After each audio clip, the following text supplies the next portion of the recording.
Hey guys, Zach here, Trash to Cash, literally Trash to Cash. In this video, I'm gonna be specifically talking about getting into the game of real estate with no money, no experience, no education, the raw fundamentals. This is exactly the type of things that I did coming into the business without any knowledge of anything. I did go to real estate school, but I had no clue how to buy an investment property. They don't teach you that in school. They don't teach you that anywhere unless you're following, certain channels or gurus or this, that, and the other. I'm gonna give you the raw fundamentals of, getting out in the streets and signs and business cards and cheap ways with minimal capital outlay, with minimal money to get into the game, buy your first investment property to flip or wholesale or whatever you plan on doing or holding it for rent. So stay tuned, check further into this video and learn all the fundamentals of things that I learned and acquired from my 17 years of experience and how to get into the game.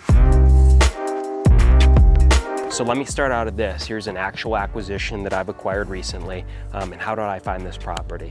Well, if you look in the very front of this house, there's some good signs of disgustingness. If you look at the landscaping, that's a bunch of wood chips and gross, and the property was dilapidated. Obviously, we're improving it right now. A great way is looking for just any distress signs of any property. Certain distress would be overgrown landscaping, trash in the yard, maybe broken windows in the front, city violations. Little signs where, again, your mind says, something's wrong, something's going on in this house. Maybe they're having financial hardships or problems. So basic little signals like that. A lot of time, again, there's cars that are dead in the driveway or tires or, again, fundamental little signs that you say, something's, amiss over there. So that's how we found this, door knocking and knocking on the door and saying, hey, what's going on here? And obviously, we have some financial hardships. Okay, well, how can we solve those problems? So it's about getting into the environment, start driving a neighborhood that you feel comfortable going into, talking to neighbors, talking to people. You're not gonna get deals just sitting in your car and, hiding behind the steering wheel. Get out of your car, roll up your pants, roll up your sleeves, and start walking, start knocking. There's no cost to do that. You get good exercise, you walk in neighborhoods, you're getting familiar with people, letting people know that you're a buyer. You can print out basic business cards and say, hey, I'm a cash buyer, please call me. I buy houses cash, close fast, any condition, anytime. I also started and I did little bandit signs. Bandit signs are signs you can go to the corner that you order online, stick them into the corner that people drive by a major intersection saying, hey, I'm a cash buyer, here's my phone number. Those are very simple, fundamental ways to get into the business without a lot of capital outlay. Traditionally, like here, I see a door open, I see a distressed garage or something going on, straight up, I literally throw the hard knock that costs me nothing. Someone comes to the door, hey, how you doing? Sorry to bother you. Is this home for sale? What's going on with the property? Look like maybe you want to sell, or what's going on here? And if they want to sell, they're going to come straight up and say, yeah, I'm interested in selling, or no, get the fuck off my property, or, who are you? Say, oh, thanks, I'm just looking to buy in the neighborhood. I'm a cash buyer. I'm looking to, start a portfolio. Here's my card. Any way I can help you, please let me know. And even better, don't just rely on them to be reactive to call you. You want to be proactive and say, let me get your phone number, right? People leave and they just give their card. What about, oh, hey, what's your phone number? So now you put it in the phone and their address so you can follow up with them. Say, oh, I spoke to your daughter, Stephanie. She said you're at work. I'm sorry that I missed you, but I understand that you may be moving. When's a good time to talk? Or you text them, you follow up with them. Be proactive. It's like fishing, right? You're just not waiting for that fish to jump on there. Put some good bait in there, talk to the fish, pray for them, cultivate them, and then, put a big net in there and you'll catch that fish. So again, we spoke about a little things before, like putting in the signs, the door knocking, engaging people. So if you want to go to medical school, for example, would you talk to an NBA basketball player about medicine? No. But if you want to get in real estate, who do you think maybe you should engage and talk to? Maybe some real estate agents? Probably a good idea. So if you're working in a neighborhood, let's say it's a 3 or 4 or 5 mile radius, and you're driving around and you see the same agent's name, I would call that agent and ask them, hey, do you ever get any distress sales? Do you find anything that people are getting divorced, they need to sell quickly? Is the house not available to sell for regular financing? You got to remember, if you don't know this, you put up a home for sale and it's not financeable due to mold or repairs or broken roof or fire damage, numerous items that a bank would not lend on a property. Those are the type of homes that you want to target and let those agents know that if they can't go conventional mortgage, FHA, VA, any sort of bank financing, that it's only available for cash. ding, ding, ding, that's where you come into play and say, hey, I'd love the opportunity to buy those. And in return, so you're engaging the agent because they don't have a vested interest to bring you home, they don't even know you, you say, hey, listen, the number one secret, it's right here, wait for it, here it comes. Oh yeah, if you bring me the deal, you're the agent, guess what? You can keep all the commission. I just want to buy the house.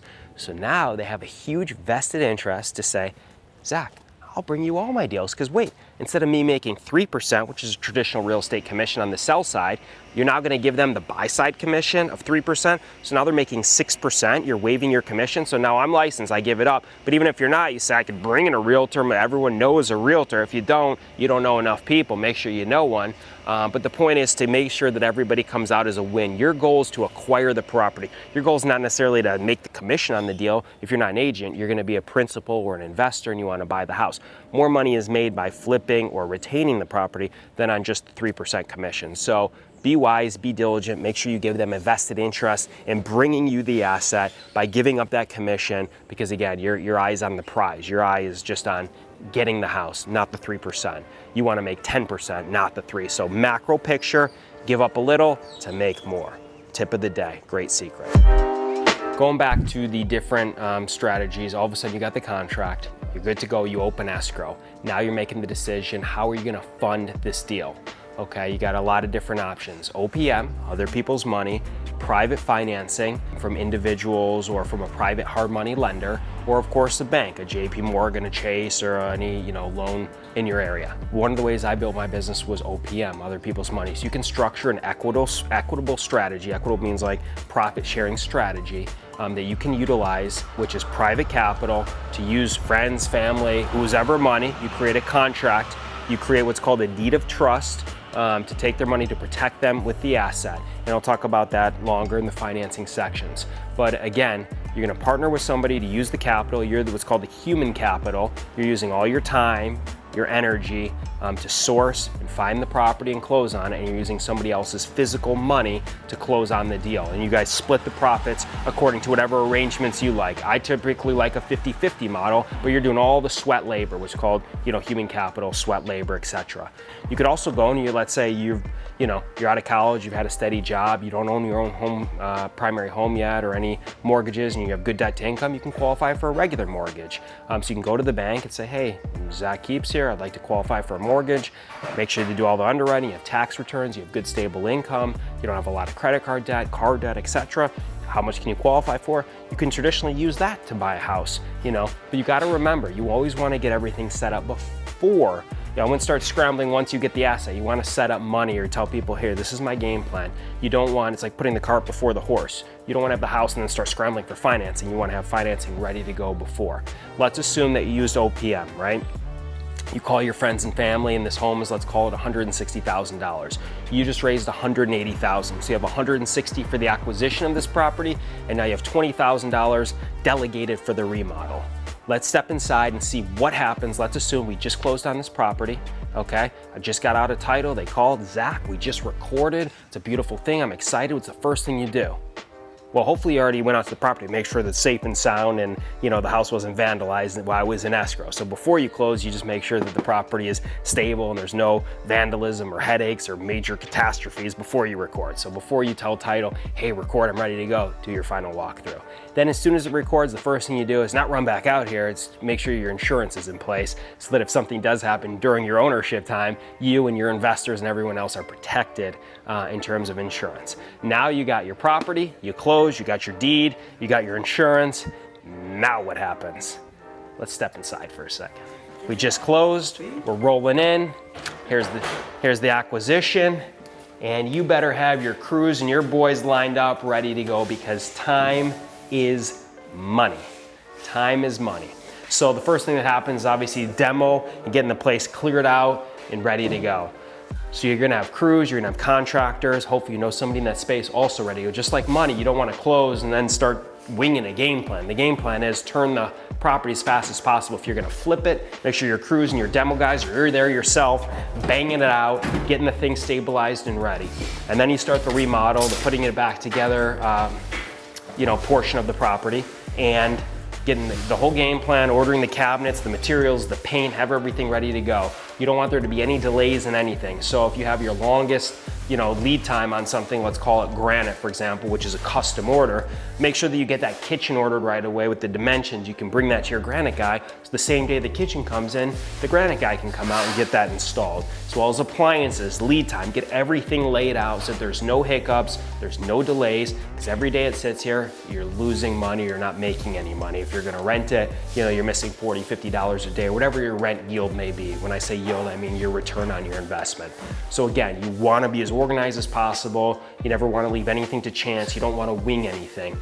Be prepared to execute prior to closing. So again, during your close period, you can bring your contractors in so you can start walking the property, getting ideas, getting your tile, getting your paint colors, getting everything ready to go, budgets together. You can even start having materials purchased so the same day of close you can have them ready to go and delivered. So again, you are on top of your game. So again, everything's ready to go. And time is money, just what I keep stressing the whole time. You wanna be on top of your game.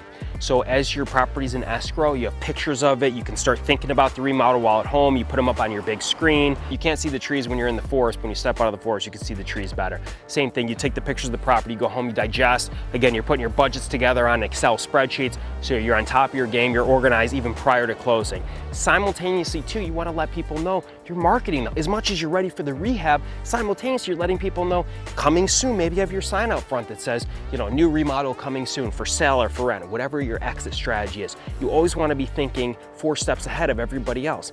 All of a sudden, if you finish it and then there's a delay in you marketing the property, that's going to cost you time and money as well.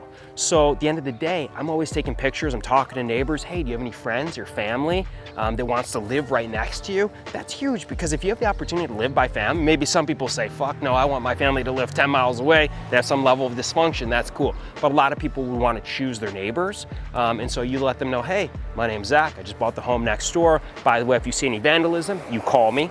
If you know anyone that wants to buy or rent, or maybe do a lease purchase or some sort of creative financing, reach out to me. That's always the #1 thing. Befriend everybody in the community, talk to people, let them know who you are, what's going on, so people aren't worried. But at the same time, be marketing the asset. Time is money. So if you can already pre-sell or pre-rent a deal, and as soon as you're done, somebody's waiting to come in, think about that clock turning. You stop that puppy right away so you can start making money. It's called income producing property for a reason. If it's sitting there vacant, you're not making any money. In fact, you're losing money because you could have deployed that money on something that was making you money. In fact, there's a neighbor right there. I'll probably go introduce myself and tell him what's up, just like practice what I preach. So, how you doing, sir?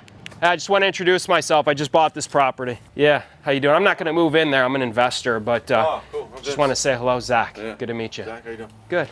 But if you know anybody, if you have friends or family or anyone that wants to buy or rent, happy to give you my number if you want to take it and give me a shout. A card or something? I don't have a card, but I can text you if you'd like. Oh, okay. Right? Cool. So I'm going to send you my information right now. Oh, cool. And if you know any friends, family that wants to purchase or rent, it's going to be beautiful. We're doing a full gut remodel. Oh, really? Just give me a call. Yeah. Cool. Yeah, I wouldn't mind checking out when you get all done. Absolutely. Come by anytime. So that's, it doesn't get any easier than that. Basically, at the end of the day, practice what you preach. You talk to people, let them know what's going on, and start marketing. This thing, as you saw, is in shambles. I'm marketing it right now. So I even have a price, I'll work with it. I can do research. I have a tentative price in my head. I'll probably around $225 list on this, and for rent, maybe $14.95 a month for a big 4-bedroom.